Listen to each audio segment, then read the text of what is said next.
gracias a Flor María por la invitación a este encuentro que me parece muy importante. Gracias a todos los escritores participantes por compartir, al Instituto Cervantes, muy amables a todos. Bueno, yo traigo un texto que escribí que un poco este texto resume el fondo de la literatura que yo escribo. Me interesa la literatura de ficción, no solamente para contar historias, que obviamente es muy válido, sino la literatura de ficción para plantearnos qué es la realidad que nos cuentan, qué es el mundo que tenemos. Agarro una idea de algo que dijo el amigo allí, que la novela de ideas está en crisis.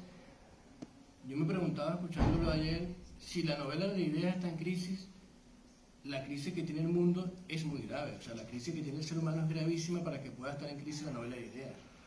Porque si las ideas están en crisis, la humanidad tiene un problema muy serio. Y si nosotros también, como hablaba la compañera sobre el tema del amor, que si estamos abocados al mal o al amor, también creo que el tema no podemos olvidar nunca lo que estamos en una construcción social.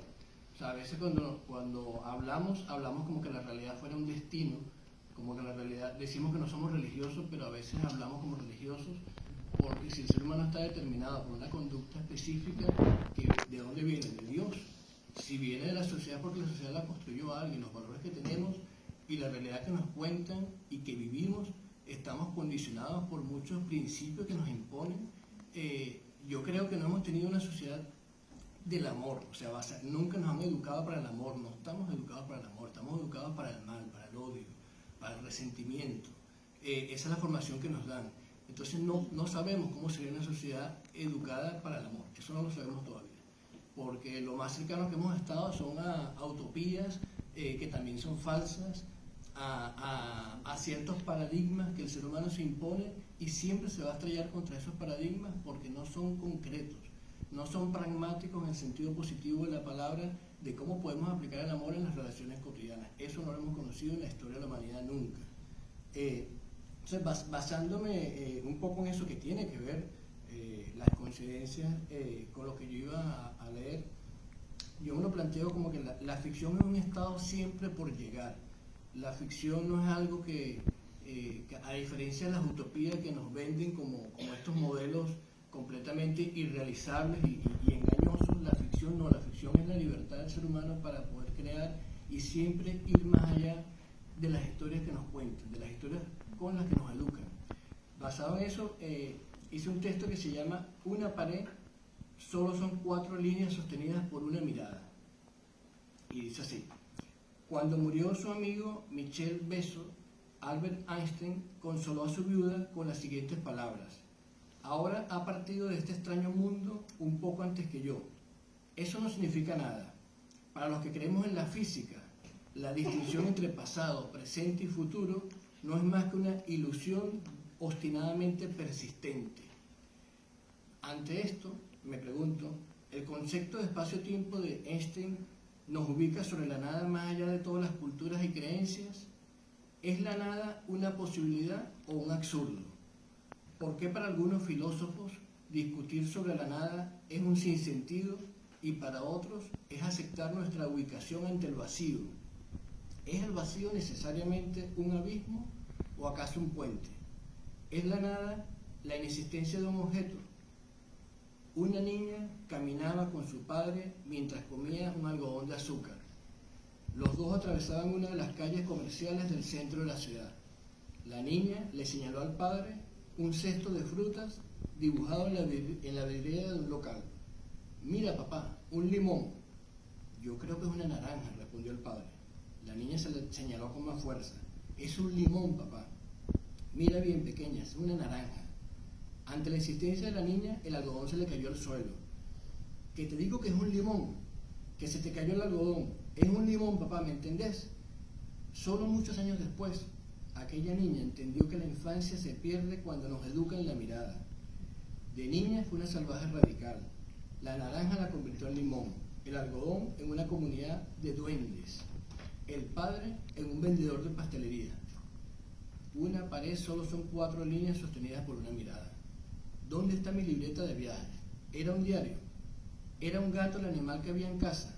¿De qué color era el sofá? ¿Acaso era blanco? George Perec pensaba que vivir es pasar de un espacio a otro haciendo lo posible para no golpearse. George Orwell, en 1984, plantea el uso del lenguaje como una poderosa herramienta de control de pensamiento. La neolengua servía al régimen totalitario para construir una realidad adecuada a sus intereses ideológicos. Diseña el poder una lengua neutra destinada a dirigir en extremo nuestro pensamiento. Nos narran la realidad que aprendemos. ¿Acaso tenemos espacio para crear otras posibilidades? ¿Es la saturación una forma de dominio? En medio del ruido de un impacto tras otro impacto, ¿qué puede crear el individuo extenuado? Crear silencio es ahora más necesario que nunca. Y los sentidos, la velocidad ha atrofiado nuestros sentidos. ¿Quién ve por nosotros y quién utiliza nuestra mirada? ¿Cuánto de nuestra fortaleza humana estamos perdiendo en el inmediatismo tecnológico? De la trascendencia a la fugacidad, ¿hay otra forma de nada? La caída sin posibilidad de salto, el algoritmo nos enreda la mente o los pasos. ¿Cómo era la calle que abandonamos? Una pared solo son 4 líneas sostenidas por una mirada. Para Edgar Allan Poe, la creación literaria era similar a crear una sinfonía, las palabras necesarias para darle sonoridad a lo inexistente. Literatura, filosofía de una composición. Arthur Rimbaud decía que el poeta se hace evidente por medio de un largo, inmenso y razonado desarrollo de todos los sentidos. Virginia Woolf consideraba que una buena novela es cualquier novela que le hace a uno pensar y sentir. Tiene que meter el cuchillo entre junturas del cuero con el que la mayoría de nosotros estamos recubiertos. Tiene que ponernos quizás incómodos y ciertamente alertas. Poe, Rimbaud, Woolf. ¿Y qué cuenta el libro que repite las normas del orden establecido? La réplica de lo existente, una venta argumentada de la realidad. ¿Qué ocurre cuando el escritor respeta el cuadro que diseña el poder? ¿Qué pasa cuando el argumento se repite en serie? ¿Se convierte el escritor en un notario del orden establecido? ¿El libro como réplica de la rutina aprendida? ¿Literatura para adormecer o literatura para conmocionar? ¿Es la realidad absoluta el cuadro ideal de ejecución del poder? ¿La rueda invisible que marea? ¿La historia, tu historia que te inventan? ¿El destino marcado en 4 paredes que aniquila la imaginación? ¿Quién recuerda la infancia, el último salto, el vuelo fantástico más allá del regaño del mundo?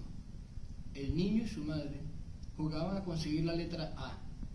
De la escuela a la casa siempre había tirada alguna pequeña letra de metal.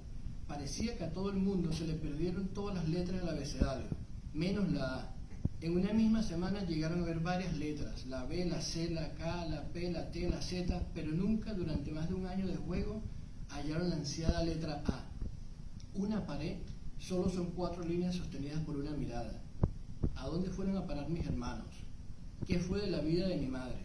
¿Cómo se llamaba mi última escuela? ¿Era maestra la vecina de enfrente?